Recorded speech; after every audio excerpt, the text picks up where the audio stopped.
Our greatest story lies in the process of rising to our glory.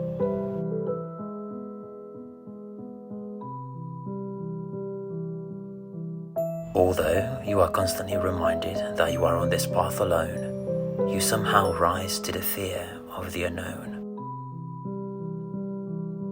Driven by ambition and walking in faith, hoping you are worthy of all the challenges you face.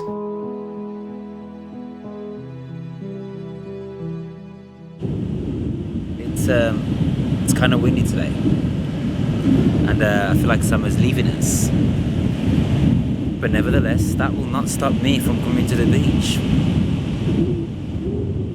I feel like since I've moved here, I've been lacking an authentic connection, you know? And the only thing that I can connect to at its purest is probably the ocean. It's real,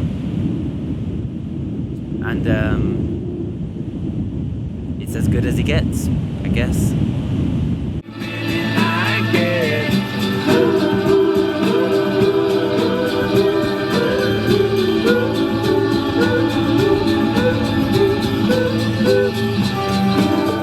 You go to Hollywood and you experience all these things and it creates in you desires. And then the desires create like emotion. How do I say this? It's like there's a big difference between like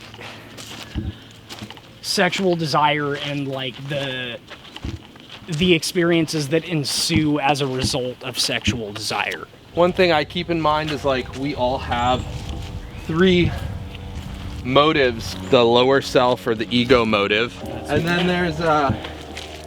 there's practical motives. I'll use working out as an example. A lower self motive would be like vanity. I want to look sexy so I can hook up with someone who's very attractive. A practical motive for working out is that it's healthy.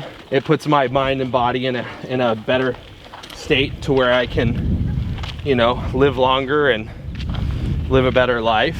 And then there's higher self motives, which are like, if I'm healthy and in good shape mentally and physically, I can better show up and be of service in this world. Cool beans.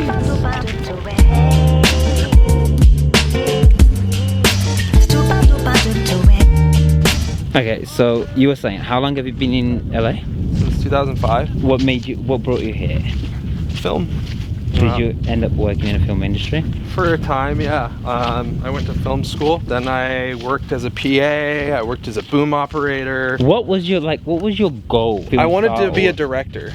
Right. I wanted to direct movies. What went wrong? I had a real, and still do, I mean, I've always had a problem with authority, and you weren't allowed to drink in your dorms, and I was newly of legal age, you know, like I was an adult and I had moved out and I wanted to drink, and I would drink and paint, and they ended up kicking me out of school for that. So why did you not create something for yourself instead of waiting? I mean, I did. I made my own. I made like short films and did like, I enjoyed the art of it. And I got kind of attracted to like the hippie lifestyle. I started going to Venice and I would see all these like cute hippie girls wearing feathers in their hair and like the gypsy hippie free thing, you know, like maybe this is my lifestyle. Maybe I'm just gonna like move into an RV and park it on the PCH and just like surf. I was doing the starving artist thing, but eventually I got to this point where I was just so exhausted and drained from being broke. Like I was sleeping in garages, living with my girlfriends who were paying the rent. So long of doing that,